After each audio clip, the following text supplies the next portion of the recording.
Tonight at 10, His Majesty says Jordan is willing to work closely with the UN Refugee Agency to further engage the international community to address the issue of Syrian refugees.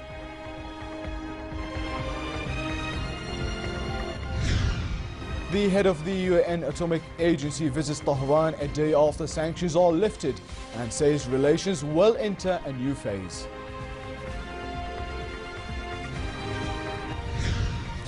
And militants claim advances against the Syrian government, and the UN says it will not issue invitations to new peace talks.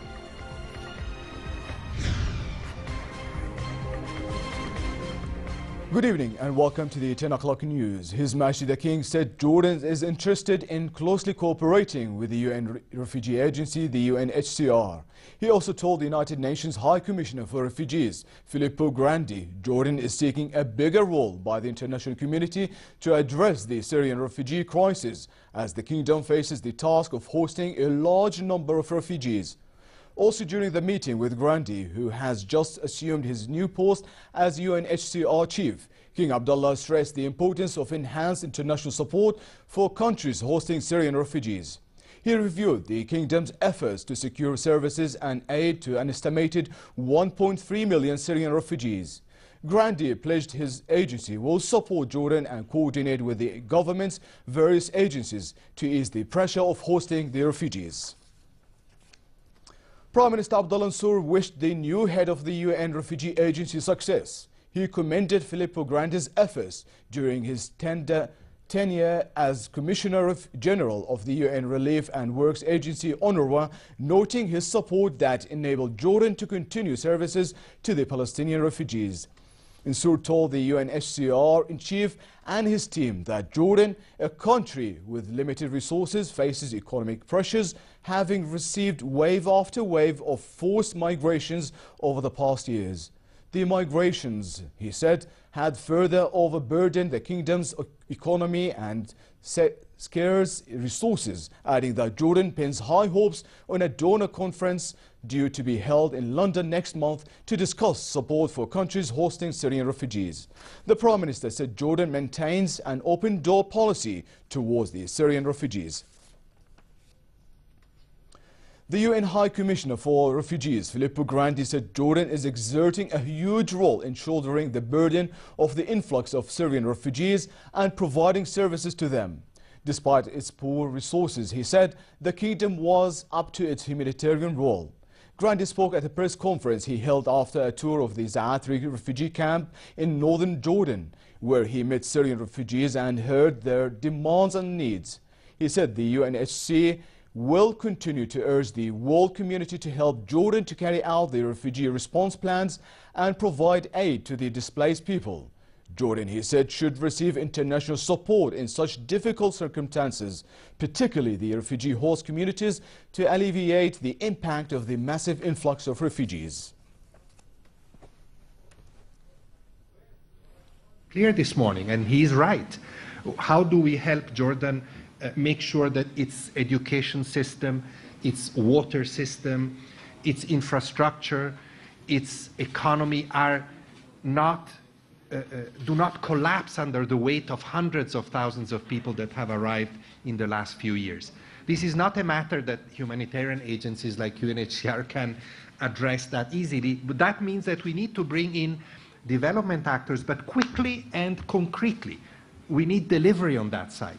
What we will present, what the UN will present in London is just like last year, but even more in a more articulated way this year, is a refugee and resilience plan. So the resilience part is the development part that I'm talking about. It concerns refugees because they also have to have access to education, to health, and ultimately to jobs, although that's very complex.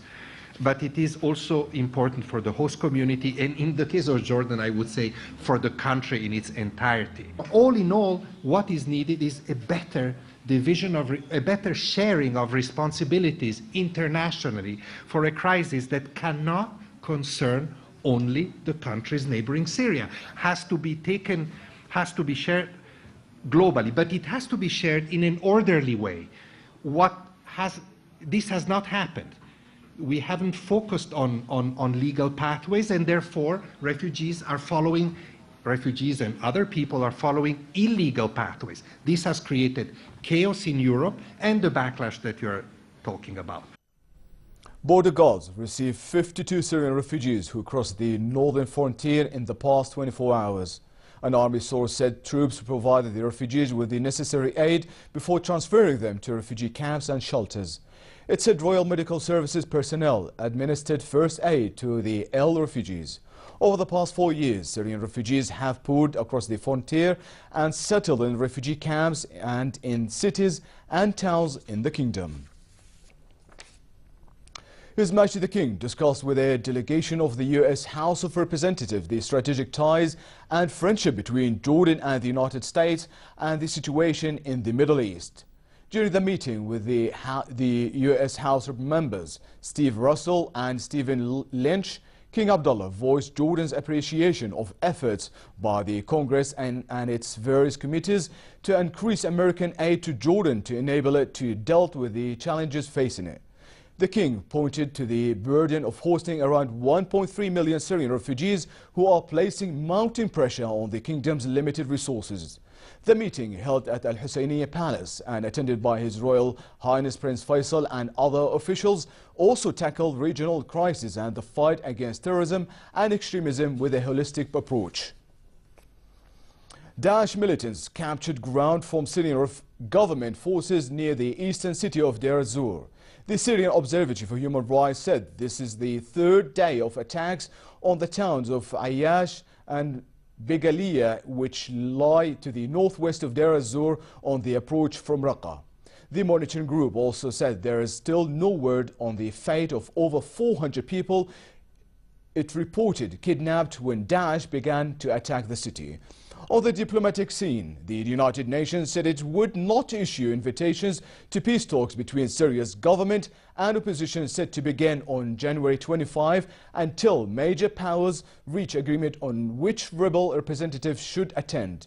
French Foreign Minister Laurent Fabius said it's not yet possible to confirm that the peace meeting on Syria this month would take place. Opposition officials said the Syrian Opposition Council is expected to take its position on the meeting during a meeting in Riyadh this week. Must decide in this week. Obviously, we hope that the negotiation will take place, but there are some questions which have to be dealt with. In particular, the fact that there has to be some confidence-building measures, stop to besiege some cities and to bomb civilians. That's the first point, because it would be very difficult for the moderate opposition to participate the negotiation in the very moment where they are bombed. Deputy Prime Minister and Minister of Foreign and Expatriate Affairs Nasser Judeh met with the European Union Foreign Affairs Council led by High Representative Federica Mogherini. The Brussels meeting dealt with the EU-Jordanian relations and the situation and challenges in the Middle East. Judeh also had meetings with the foreign ministers of Germany, Belgium, the Netherlands, Luxembourg, Cyprus and Greece, in addition to the French and Portuguese state ministers. Security forces in Baghdad were hunting for the 3 U.S. citizens who Iraqi lawmakers said had been kidnapped. They are the first Americans abducted in the country since U.S. troops withdrew in 2011. Unknown gunmen seized the 3 men from a private apartment on Friday in the capital's southeastern Dura district. It was not immediately clear if their motives were political or criminal. Iraqi police set up extra checkpoints in Dura and sent out helicopter search parties. International Atomic Energy Agency Chief Yokia Amano met Iranian President Hassan Rouhani and said relations will enter a new phase.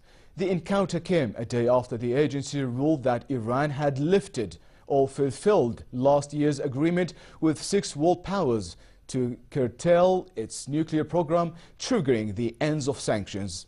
Rouhani said his country would not breach its landmark nuclear deal with world powers as long as the West also honored its commitments to the accord. The European Union ended all nuclear-related economic and financial sanctions against the country. But Washington yesterday imposed sanctions on 11 companies and individuals for supplying Iran's ballistic missile program. The move is delayed by over 2 weeks so as not to endanger this weekend's release of U.S. prisoners.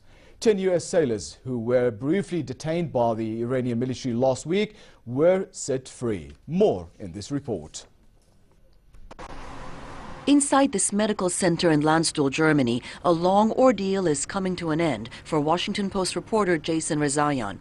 He's receiving medical attention following his sudden release from an Iranian prison where he'd been detained for nearly 550 days, an ordeal that's now ending for his loved ones too, including his brother Ali Rezaian. He was held nearly in solitary confinement. He had one person in the room with him, so it's really going to be a process, not just to get back to spending time with people. I'm thankful for the government, for the U.S. government, all the work that they've done, the support that they've given to get Jason and the other folks on their way home now. Rezaian was among 4 Iranian Americans and 1 American national freed by Iran as part of a prisoner swap with the U.S. after most international sanctions on Tehran were lifted. He was convicted of espionage, charges the newspaper and his executive editor, Martin Barron, called absurd. He sounded in very high spirits, very encouraged, wants to see his brother, who's been working tirelessly on his behalf, wants to see us, his colleagues, professional colleagues, and really craves human contact. So he seemed okay. As part of the exchange, the U.S. released several Iranian Americans who were held in U.S. prisons for violating broad sanctions on Tehran. The prisoner deal was the culmination of months of contacts, secret talks, and legal maneuvering, and it almost came close to falling apart on at least one occasion. But now that it's done, it's dramatically reduced the long-standing hostility between Tehran and Washington, hostilities that had shaped much of the Middle East for decades. Japan, meantime, said it's moving to swiftly remove sanctions on Iran following the lifting of most international sanctions on the country. The chief cabinet secretary told a news conference in Tokyo that besides strengthening relations with Iran, Japan will help Tehran recover the trust of the Middle East for the peace and stability of the region.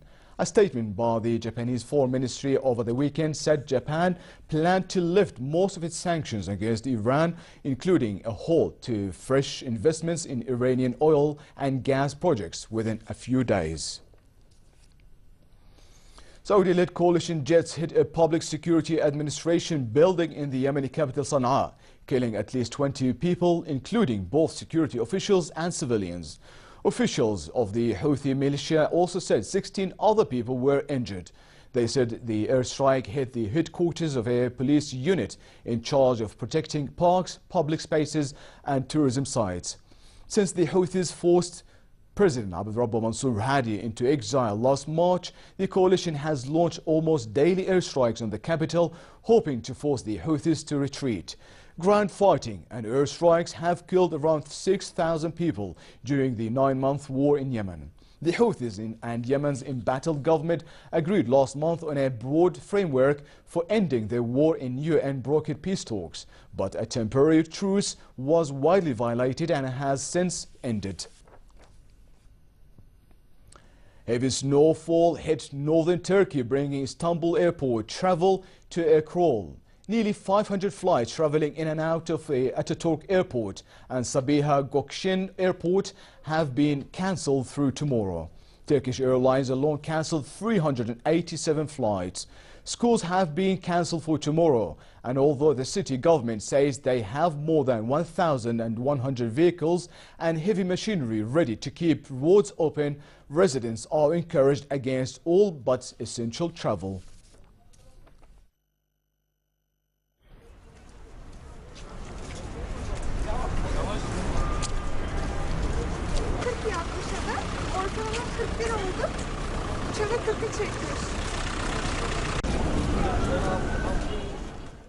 A new world record for the biggest dog yoga class was made in Hong Kong, with 270 pairs of puppies and yogis practicing for just over half an hour.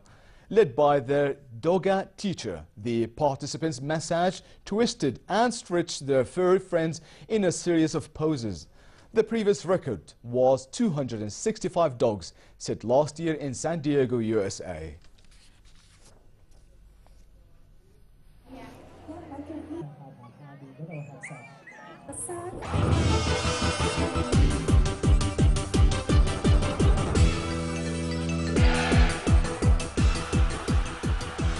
Secret files which allegedly contain evidence of widespread match fixing at the top levels of world tennis, including at Wimbledon, have been revealed. An inquiry suggested at least 28 players involved in these games should be investigated. But without access to their personal records, it would be impossible to determine whether they took part in match fixing. Here's more in this report. Reports by the BBC and BuzzFeed News say 16 players ranked in the top 50 have been repeatedly flagged to the Tennis Integrity Unit over suspicions they had thrown matches in the past decade. The unit was set up to police illegal activities in the sport. The reports say it either failed to act on information of suspicious behaviour or impose any sanctions. All of the players, including winners of Grand Slam titles, were allowed to continue competing. 8 of them are playing in the Australian Open, which has just kicked off in Melbourne. The reports have been rejected by tennis authorities and couldn't be independently verified by Reuters. They say an inquiry in 2007 by the Association of Tennis Professionals found syndicates in Russia and Italy making hundreds of thousands of dollars betting on games that investigators believe were fixed. 3 of these games were at Wimbledon. The BBC and BuzzFeed News say they didn't name players because it wasn't possible to determine if they took part in match fixing without access to their phone, bank and computer records. Katie Ledecky cannot seem to stop breaking world records. The 18-year-old swimmer reset her own mark in the women's 800-meter freestyle at a Pro Swim Series event in Austin, Texas, finishing a time of 8 minutes and 6.68 seconds. Ledecky now owns the 8 fastest performances of all time in the women's 800-meter freestyle, with 2 of them coming in Austin.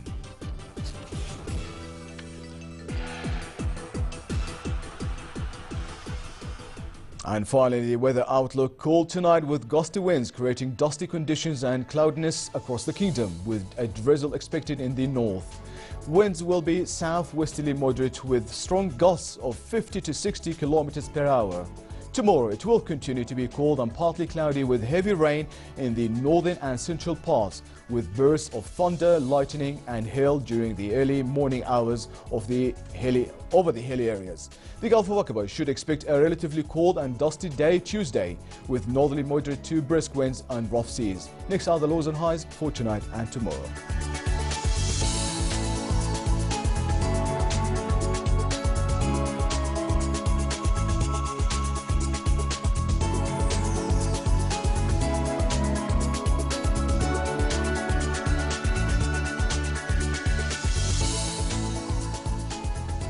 And in the news are our top stories once again. Ismashi says Jordan is willing to work closely with the UN Refugee Agency to further engage the international community to address the issue of Syrian refugees. The head of the UN Atomic Agency visits Tehran a day after sanctions are lifted and says relations will enter a new phase.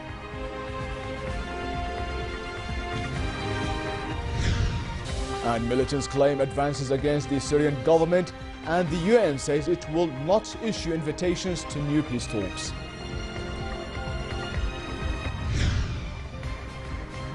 And with that, we come to the end of tonight's news. I'm Balkar. Thank you for watching and have a good night.